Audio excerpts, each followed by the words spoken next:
जय श्री गणेश सभी को। हर हर महादेव। मित्रों, आज के विषय है भगवान श्री गणेश जी के सिर छेदन के बारे में। मित्रों, भगवान श्री गणेश जी के शरीर से जो सिर छेदन हुआ, भगवान महादेव ने छेदन किए उनका त्रिशूल के माध्यम से। तो ये बातों पर हम आज पुराण से बात करेंगे। मित्रों, ये कल्प भेद की बात है। हर कल्प में एक जैसा नहीं होता है घटना। मित्रों, कल्प क्या होता है मैं आपको बता देता हूँ।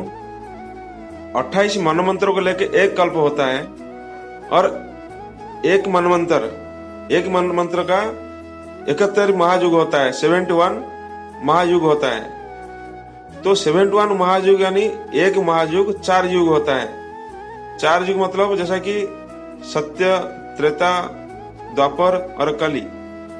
जैसा हमारा कली युग खत्म हो जाएगा, फिर सत्य आएगी, फिर ऐसा साइकिलिंग प्रोसीजर में शुरू हो जाएगी फिर योग का। फिर उसके बाद ऐसा होते होते 71 महायुग चला जाएगा। 71 महायुग के बाद फिर हमारा आ जाएगी मनमंत्र हिसाब। फिर 28 मनमंत्र होने के बाद फिर एक कल्प बनता है। आप सोच लीजिए तो कितना लंबा समय लेता है ये। तो मित्रों, अभी हम जो कल्प होता है, हर कल्प में अलग अलग प्रकार का घटना घटती है भगवान की। जैसा कि शिव महापुराण का रुद्र संहिता कुमारखंड 13 अध्याय का 5वां श्लोक में बोला गया, कल्प भेदाद सस्य जानि प्रक्ता विद्य परात। ब्रह्मा जी ने बोले कल्प भेद में श्री गणेश जी का जन्म अनेक भांति है। एक बार शनि को इष्ट से इनका सिर छेदन हुआ और हाथी का सिर जोड़ा गया। ये कल्प भेद की बात है। इस समय हम श्वेत कल्प में कोई गणेश की उत्पत्ति कहते हैं, जिसमें कृपाणु शंकर ने ही इनका सिर छेदन किया था। और यहाँ और भी कहते हैं, हे मुने, सृष्टिकर्ता शंकर के विषय में ये जो संदेह आप ना करें। वो सबके अधिपति शंकर सगुण निर्गुण है। मित्रों, इधर साफ साफ बताया गया, इसमें कोई संदेह करने की बात नहीं है। भगवान शंकर, शिव शंकर ही सृष्टि करता है। जो शिव है वो विष्णु है, उसमें कोई भेद नहीं है, हमने पहले बोल चुका है। तो इधर भगवान श्री गणेश का उत्पत्ति के बारे में महाशिव पुराण में जो बताया गया, इसको आपने एक जो अलौकिक दृष्टिकोण से लेना चाहिए। मित्रों, भगवान श्री गणेश को अन्य भगवान से कोई अलग नहीं समझने का। भगवान शिव ही स्वयं विष्णु भी है और स्वयं शिव भी है।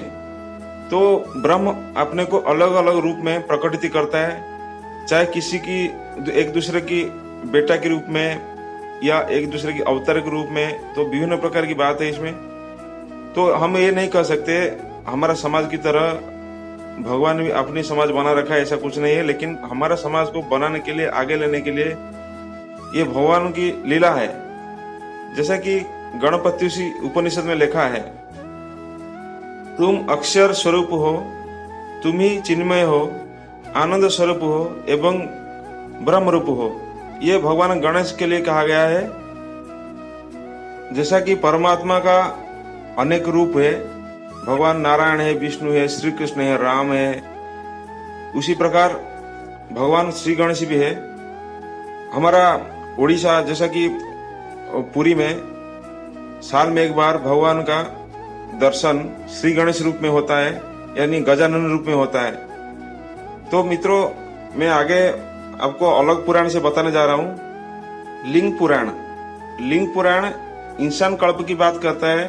तो वो कल्प में भगवान श्री गणेश का क्या हुआ, भगवान शिव देवताओं की स्तुति पर दिव्य गणपति रूप में खुद माता पार्वती से ही सीधे गज स्वरूप में ही त्रिशूल और नागपाश लेकर प्रकट हुई। ये बात लिंग पुराण का पूर्व भाग 105 अध्याय का 7वां श्लोक में देखिए,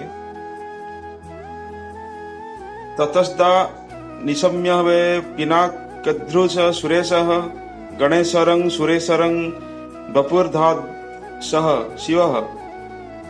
ईशानानि श्रीतवरं त्रिशूल पाशाधारिणं समस्त लोको संभवः गजानन तदाम्बिका। इधर पिनाकधारी त्रिशूल और उसके साथ हमारा नागफास, इसको निमित्त बनाकर भगवान महादेव, भगवान शिव खुद गणेश गजानन रूप बन गए। तो ये मित्रों, ये भगवान की लीला है।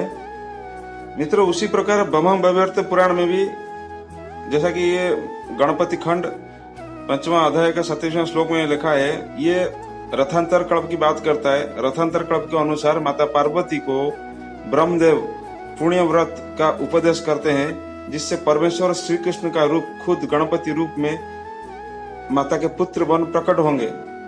तो मित्रों, इसमें ब्रह्मवर्त पुराण में जैसा कि शनिदेव की नजर पड़ने पे भगवान श्री गणेश की गर्दन कट गया। मित्रों, आज के डेट में अगर कोई बोलेगा कि किसका नजर पड़ने से कैसे गर्दन कट जाती है, तो मित्रों कभी इंफ्रारेड की रश्मि के बारे में कभी पता लगाइए तो पता चल जाएगा। जो अल्ट्रावायलेट रश्मि मनुष्य शरीर के ऊपर पड़ने पे भी मनुष्य का बहुत बड़ा क्षति होता है। तो हम ये नहीं कह सकते कि शनिदेव का आंख में क्या था। तो ये दिव्य और अलौकिक बात है, इसको इमेजिन करना इतना आसान नहीं होता है। ये बात शिव पुराण का रुद्र संहिता कुमार खंड 13वां अध्याय का उसमें 14 श्लोक में मैं आपको बताया था। ब्रह्म वैवर्त पुराण का गणपति खंड 12वां अध्याय का 20 से लेकर 21 श्लोक तो देखिए। यहाँ भी भगवान ने जो हमारा ब्रह्म वैवर्त पुराण का गणपति खंड 12वां अध्याय में आप भी देख सकते हैं। उसमें भगवान विष्णु ने, भगवान नारायण ने खुद हाथी का गज का सिर काटने के लिए गए, क्योंकि जब हमारा शनिदेव की नजर पड़ने से भगवान श्री गणेश जी का गर्दन कट गया और श्री गणेश जी का जो कटा हुआ गर्दन गोलोक धाम में लीन हो गई।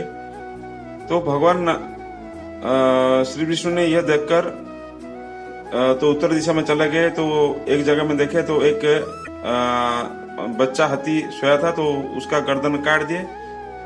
बच्चा हाथी की गर्दन कटने पर बाकी हाथियों ने उठकर भगवान को स्तुति करने लगे, भगवान के सामने रोने लगे।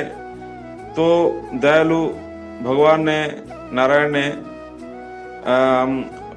हाथी की सिर फिर जोड़ दिए और उसको फिर पुनर्जीवित कर दिए।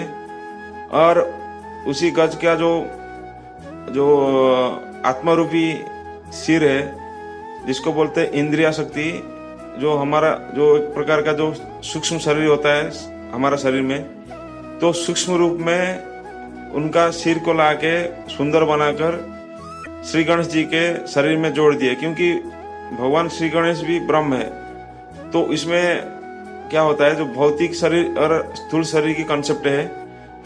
तो मित्रों, ये सारे कल्प की बात है, कौन सा कल्प में क्यों हुआ उसके पीछे अनेक घटनावली है। तो हम ऐसा नहीं कह सकते महादेव ने सिर्फ काट ही दिए बस, क्योंकि अलग अलग कल्प में अलग अलग बात आती है। इसको समझने के लिए पुराण पढ़ना पड़ेगा। तो मित्रों, ये वीडियो आपको कैसा लगा आप मेरा कमेंट बॉक्स में लिखिए और शेयर करिए, सब्सक्राइब करिए।